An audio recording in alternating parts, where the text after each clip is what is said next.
In the mountains. No, I've been in.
Hello.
Good, how you doing?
somebody beeping to be let in?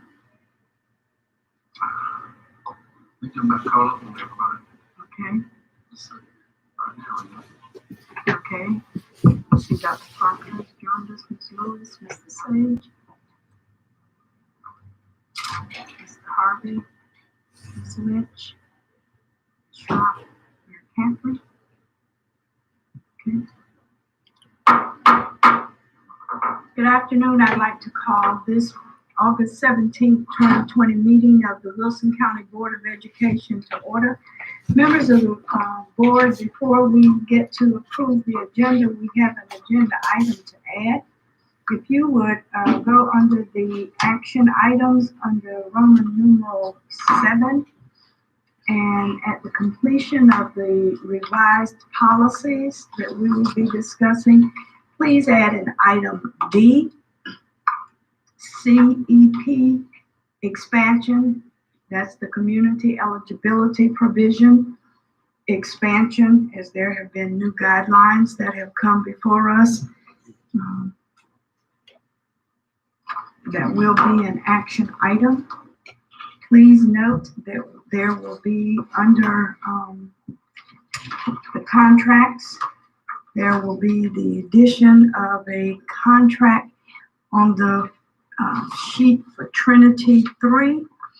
There will be an addition of Verizon for addition of hotspots.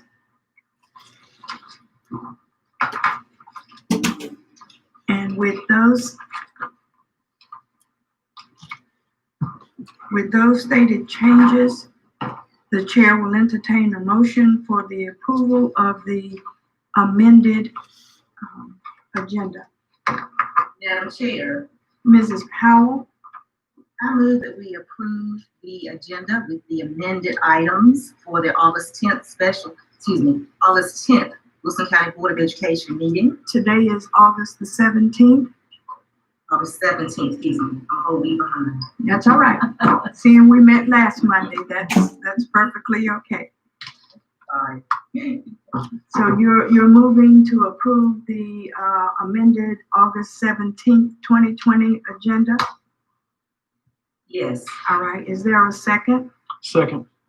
It has been moved by Mrs. Powell, seconded by Mr. Breen, that we approve the amended agenda for August 17th, 2020.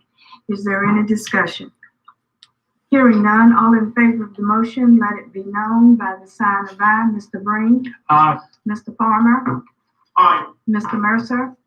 Mrs. Powell? Aye. Mrs. Barnes? Aye. Mrs. Boyette? Aye. And myself, Dr. Fitch, aye. Let the record reflect that the motion carries unanimously. At this time, we will ask Mrs. Boyette if she would lead us in the Pledge of Allegiance, to be followed by a moment of silence. Okay, would everyone stand and either imagine or face the flag? I pledge allegiance To the flag of the United States of America, and to the republic for which it stands, one nation, under God, indivisible, with liberty and justice for all. And now a moment of silence, please.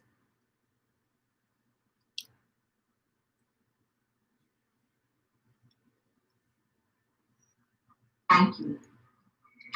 Thank you. Members of the board, we have minutes that need to be approved for the July 20th, 2020 regular board meeting and the August 10th 2020 special board meeting, and they have been enclosed with your packet for approval. What is your pleasure? Madam Chair, Mrs. Barnes? move that we approve the minutes of the July 20th, 2020 board meeting and the special meeting of August 10, 2020. Second. It has been moved by Mrs. Barnes, seconded by Mr. Mercer, that we approve the July 20th, 2020 and the August 10th, 2020 minutes of board meetings. Please let your vote be reflected. Mr. Breen? Aye. Mr. Farmer? Aye. Mr. Mercer? Mrs. Powell, Aye. Mrs. Barnes, Aye. Mrs. Boyette, Aye. and myself, Dr. Fitch, aye. Let the record reflect that the motion carries unanimously. Next on the agenda is the chairman's report, which will be followed by the superintendent's report. I'd like to take this opportunity on behalf of the board to welcome all of those to the beginning of the 2020-2021 school year for Wilson County Schools. In this COVID-19 pandemic environment, efforts have been made to make this a safe and productive year for not only our students, but our faculty and all of our staff and persons that interact and encounter by persons within the system. The board and myself wish best wishes for a successful school year for all involved. As we begin with our remote learning, and we will make decisions before the 9 weeks is up as to how we will continue the academic year. And that will complete my report, and I'm going to turn it over to Dr. Mills. Thank you, Madam Chair. As Dr. Fitch mentioned, today is the first day of school for students in our traditional schools. We're spending the first couple of days getting settled in before instruction begins. We know this year is going to look different, but we're still glad that the year is upon us. Schools just aren't the same without the students and teachers back in the buildings or online or on devices of some sort. So it's still time of the year for us to start school, and we're glad for that. I want to thank our staff and our students and our parents for all the things we figured out to get us this far. I know it's going to be a different year for us, at least certainly a different start. I told all the staff recently, we're all beginning this year. We're all beginning teachers or beginning what we do. No one's ever done this before, so we're all in the same spot. So whether it's remote or not, we're glad to have everybody back and starting. We did have a lot of things going on right before school started. We had our first virtual conference for staff on August 12th. I wanted to thank Executive Director of Technology Matthew Mayo and all his staff for organizing the conference and for all the staff members who presented. I think some of us on this meeting actually participated. I'm trying to get Matthew in the meeting right now so you can hear the good news about him, so somebody filling back in. But we offered more than 50 sessions to assist in preparing for online teaching and learning. We did a lot of PD, professional development, in the spring when we were under closure, tons of it, but this was another chance to do some of those events. It covered everything from instructional best practices to student engagement, effective feedback. But I think the thing that I've heard from principals and others was how great the sessions were and the variety of folks that participated, from board members to our own staff that were in the sessions together. And I think learning with each other is probably one of the things that makes it go well and is really one of the things we do best. So congrats to Matthew May and his staff for putting that together. And that was our first time with that. So obviously that's a big deal. While we're kicking off traditional schools this year, let's not forget that the early colleges always have a little bit of a head start, and Watt and Weka got us off to a good start, and they've already had a week or so underneath their belt, week with students. It's gone very well for them, remote learning. I saw Crystal Cox just the other day, and she and her staff were very excited and said things had gone well from the start, and we always like to hear that. But I want to thank the principals and staff of those schools for helping us get started on the right foot. So they sometimes get forgotten because they come back a little bit early, but trust me, they do a great job. And it's always nice to see them underway because it means we're right around the corner. Meal service returned today at our traditional schools. Lunch and a breakfast for the following day are available curbside from 12 to 1:30 p.m. Monday through Friday. Students of early colleges and Daniels Learning Center can visit any of the traditional schools for meals. And families with children at multiple schools can visit just one school to pick up meals for students. That's something we figured out how to do versus having to visit all 3 or all 2 schools. It's still not as easy as we would like because the federal guidelines have not changed, and we'll share some about that later. But it's so much better for our families to be able to come to one school versus multiple trips. I really appreciate all the work that Mary Catherine Carlton and the Child Nutrition Department have been doing, and the fact that they have not slowed down all summer. They've gone straight through and they kicked off again today, have not missed a beat, and it really made a difference for our schools and our students and our families. It's time of the year also to say thanks to everyone for Operation Backpack. We're really grateful for the support for the backpacks and the supplies. We sent most of the backpacks to the schools last week, and today and tomorrow we're delivering the rest. In total, I've got the number, we collected close to 2,000 backpacks. School staff will be making sure that those students who need them receive them first. And it's never too late to make a donation to help us out with that. And that information is on our website. Last month, which seems like Ms. Powell, seems like we just met and we did, but it's about policy. So, but last month, we recognized the instructional technology facilitator, Deepak Sharma, for earning his certified education technology leader certification. That's the mouthful. Tonight, today, I want to recognize another instructional technology facilitator, Kara Patterson, for also earning this certification. And that represents, again, the highest standards of excellence in education and technology. We really congratulate her for that work and accomplishment. I think hers came in right as we were having our meeting, and so they're almost simultaneously receiving that certification. So if you see her, that's a big deal. Congratulate her on her hard work and what that represents. I do have some exciting news to share that's different from our usual shout outs. We just received word at the end of last week that we were one of just a few districts that received the Department of Public Instruction Teacher Compensation and Advanced Teacher Grant.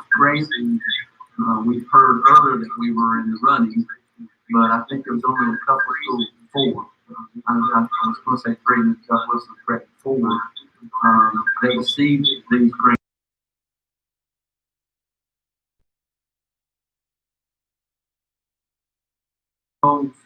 That provide advancement opportunities for teachers, improve professional development, and greater support for student achievement. Really, really something different from DPI for school systems to compete for. And again, we're one of 4. The original grant was for a 3-year rollout, and our proposal was $674,000. So this is a pretty big